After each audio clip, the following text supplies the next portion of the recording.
देखो, सबसे पहले मैं आपके चैनल से माध्यम के बिट्टू जी को सलाम करता हूँ। राहुल गांधी के स्टेटमेंट के बाद जिस तरीके से सिख कम्युनिटी पूरे तरीके से नाराज है, कांग्रेस दफ्तर की तरफ कूच करने की कोशिश कर रहे हैं। सिखों के कातिल के जो पिता थे, जो इनकी दादी थी, आईना देखते हैं तो आईने में जो शक्ल उनको दिखती है उनकी अपनी, वही सबसे बड़ी गद्दार है। गद्दार कहना बहुत दुर्भाग्यपूर्ण है। मैं तो ये कहना चाहूँगा आपके माध्यम से कि कांग्रेस के डीएनए में ही किस तरीके का, आखिर क्या सोचकर कहा बिट्टू? देखिए ना, वो इसलिए कहा गया सदन में खड़े होकर सम्मानित सांसदों के सामने आप एक समुदाय के एक व्यक्ति को, श्रेष्ठ व्यक्ति को अगर गद्दार शब्द से परिभाषित करेंगे तो कहीं ना कहीं राहुल गांधी ने रोनीत सिंह बिट्टू जी को जिस तरीके से गद्दार दोस्त कहा, ये फिर से एक बार चर्चा में आ गया कि क्या वाकई कांग्रेस पार्टी पूरे तरीके से सिखों को लेकर इस तरीके से सिख समुदाय के लिए क्या सोच रखते हैं।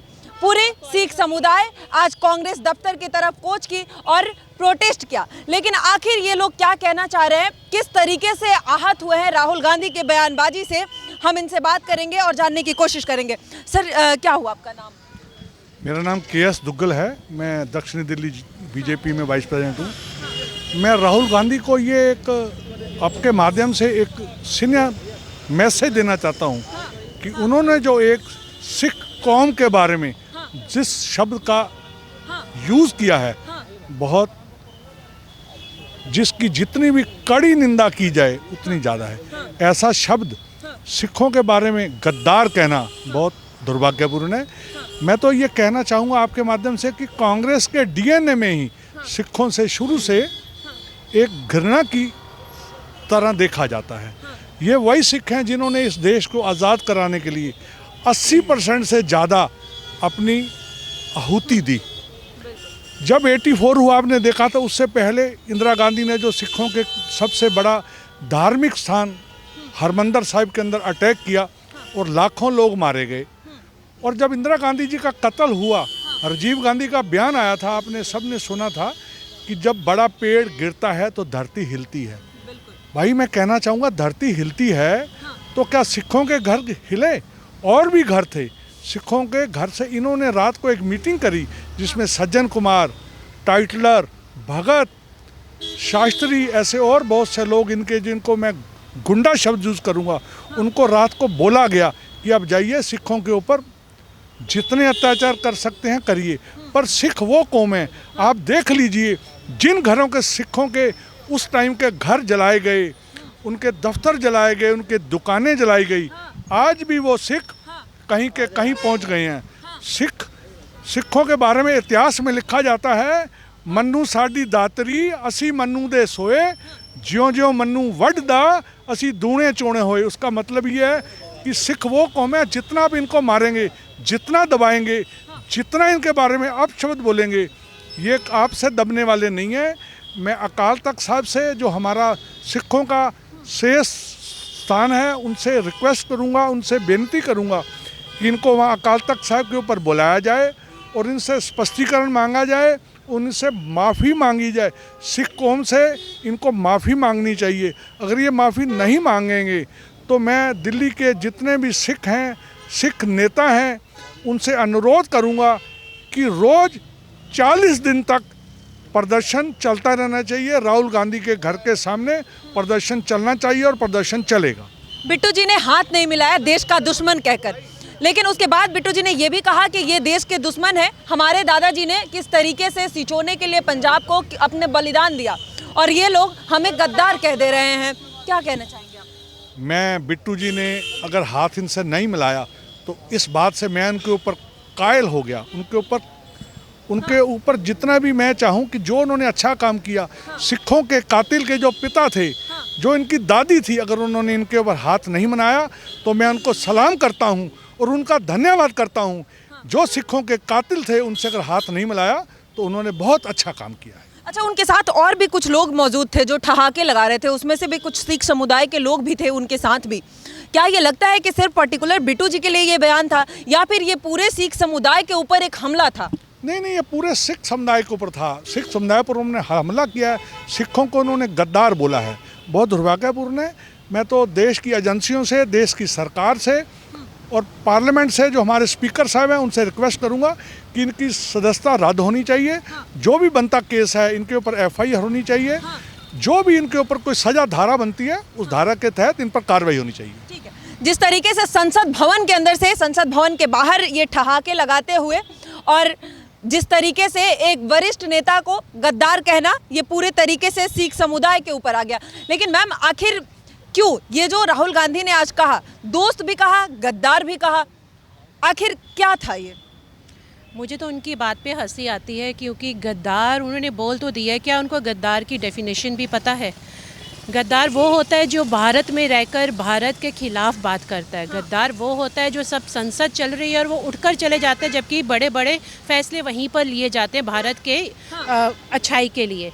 तो आप तब ध्यान नहीं देते और गद्दार किसको बोल रहे हो? तो मुझे आपके माध्यम से ये संदेश उनको देना है कि जब वो सुबह उठते हैं तो जब आईना देखते हैं तो आईने में जो शक्ल उनको दिखती है उनकी अपनी, वही सबसे बड़ी गद्दार है। मैं कहना चाहूँगा, उसने सिख कौम को गद्दार बोला है। गद्दार राहुल गांधी खुद है। जब बाहर के मुल्कों में जाकर अपने देश के बारे में आप शब्द बोलते हैं, हमारी देश की जो नीतियां हैं उसको गलत बताते हैं। मोदी जी जो इस देश को पिछले 11 साल में जितना आगे बढ़ाया है और आगे बढ़ा रहे हैं, और मोदी जी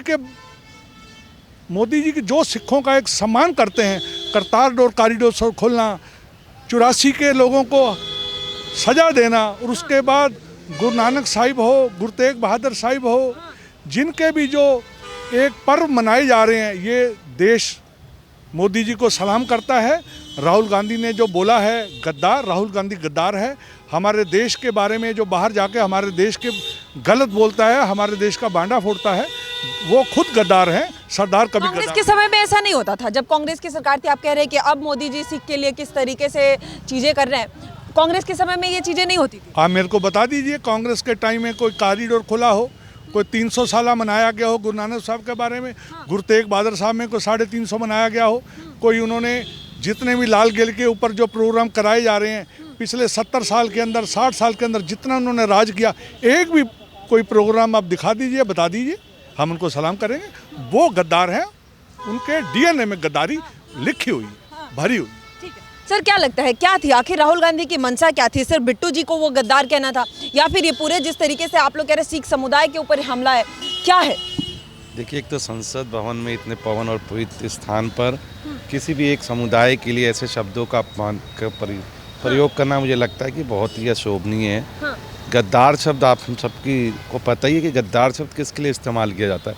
सिख कम्युनिटी जो देश के लिए समर्पण करने के लिए, जो अपना रक्त बहाने के लिए जो एक कौम को माना जाता है, जो किसी भी तरह की आपदा या किस तरह की दिक्कत होती है, ये समुदाय जो सबसे पहले लोगों के लिए खड़ा होता है, उस समुदाय को गद्दार शब्द से परिभाषित करना मुझे लगता है कहीं ना कहीं पूरे संसद का अपमान है। और कांग्रेस पार्टी की ये रही है, मनोदशा यही रही है, समुदाय को अपमानित करना, देश को खंडित करने का कार्य करती आई है कांग्रेस पार्टी। बिट्टू जी ने भी कहा कि ये देश के दुश्मन हैं और इनसे हम हाथ नहीं मिलाते हैं। किस तरीके का, आखिर क्या सोचकर कहा बिट्टू जी? देखिए ना, वो इसलिए कहा गया, सदन में खड़े होकर सम्मानित सांसदों के सामने आप एक समुदाय के एक व्यक्ति को, श्रेष्ठ व्यक्ति को अगर गद्दार शब्द से परिभाषित करेंगे तो कहीं ना कहीं पता लगता है कि जो आदमी गद्दार कह रहा है वो कहीं ना कहीं आईने में अपना चेहरा देख रहा है, वो स्वयं गद्दार है। आप देखते हैं कि भारतीय नीतियों को विदेश में जाके किस तरह से अपमानित करते हैं। वे व्यक्ति भारतीय कहलाने के लायक ही नहीं है जो भारत के बाहर जाके भारत की अपमानित करता है, योजनाओं को लेकर अपमानित करता है, देश में चल रही अर्थव्यवस्था, जो भी जितने भी कार्य हैं सबकी सकारात्मकता ना करते हुए हमेशा विदेशों में जाके देश के प्रति नकारात्मकता, जहर फैलाने का काम करते हैं। तो मुझे लगता है गद्दार राहुल गांधी जी हैं। लेकिन ये भी कह रहे थे कि मेरे दोस्त गद्दार, मेरे दोस्त बहुत जल्द आप वापस आएंगे, हमारे तरफ आएंगे। ऐसा कुछ नहीं, एक तरफ गद्दार कह रहे हैं, दूसरी तरफ दोस्त कह रहे हैं। तो वो पार्टी में आने के बाद भी कह रहे हैं। आप जब आपको लगता है कि लोग उन्हें परिभाषित मंदबुद्धि करते हैं तो सही करते हैं। एक तरफ आप गद्दार कह रहे हैं, दूसरी तरफ आप दोस्त कह रहे हैं, तो उनकी मानसिकता पे ही बहुत बड़ा सवाल होता है कि भाई आप या गद्दार कह रहे हैं या दोस्त कह रहे हैं, आपकी मानसिकता किस प्रकार है। आप समुदाय को अपमान करने का काम कर रहे हैं और उसी को कवर करने के लिए दोस्त का शब्द जोड़ दे रहे हैं उसमें। तो मतलब ये पूरे समुदाय के लिए था? बिल्कुल, समुदाय को अपमानित करने का काम किया जा रहा है। अब आप लोग क्या डिमांड है? जिस तरीके से सर कह रहे हैं कि ये लगातार प्रोटेस्ट चलेगा, क्या चाहते हो आप लोग, किस तरीके से सफाई चाहिए? देखिए, हम भारत जो है वो गंगा जमुना तहजीब है। हम सब लोग यहाँ हिंदू, मुस्लिम, सिख, ईसाई सब प्रेम भाव से रहते हैं। हम लगता है किसी का भी अपमान करना, पूर्व के हम विषय पे नहीं जाएंगे, ना 84 का जो दंगा रहा, हम सभी की जानकारी में आज उस मुद्दे को इससे नहीं जोड़ा जाता, लेकिन हम सब जानते हैं कि हमेशा सिख विरोधी पार्टी रही है और भारतीय जनता पार्टी और जितने भी भारत के लोग हैं हम सभी इसकी प्रोटेस्ट करेंगे और मांग करते हैं कि इनकी सदस्यता को रद्द किया जाए या इन पे कुछ न कुछ ऐसी कार्रवाई की जाए ताकि किसी भी समुदाय को बोलने से पहले सोचें। बिट्टू जी ने भी कहा कि हमारे दादाजी ने संजोने का काम किया, पंजाब में दंगा के समय किस तरीके से लोगों को बचाने का काम किया, और ये हमें अब गद्दार कह रहे हैं। मैं वही तो कह रहा हूँ कि अगर पूर्व में ना जाएं, अब 84 के दंगे को उठा के देखा जाए, सिख तो इतनी शक्तिशाली कौम है। हम सभी देखते हैं कोई भी आपदा का समय आता है सबसे पहले सिख समुदाय आके खड़ा होता है। उस समुदाय को तो हमेशा हम सम्मान की भावना से देखना चाहिए। फिर क्यों कहा होगा गद्दार इन्होंने? आखिर राहुल गांधी की क्या मंशा रही? उनकी मानसिकता जो मनोदशा है तो वही जान सकते हैं। अब लोग परिभाषित करते हैं, आप सोशल मीडिया या मीडिया के माध्यम से देखते हैं, उन्हें मंदबुद्धि कहा जाता है। ऐसी चीज़ों से प्रमाणित करते हैं कि उन्हें मंदबुद्धि क्यों कहा जाता है। एक कौम जो श्रेष्ठ है, सबसे महत्वपूर्ण है, उनके लिए ऐसे आपत्तिजनक शब्दों का अपमान करना या इस्तेमाल करना मुझे लगता है बहुत ही दुखनीय है।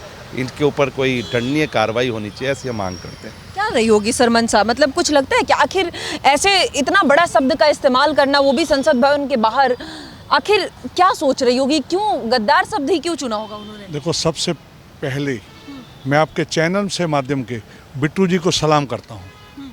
ऐसे आदमी को जिसने एक देश विरोधी से हाथ नहीं मिलाया, वो बहुत बधाई के पात्र हैं।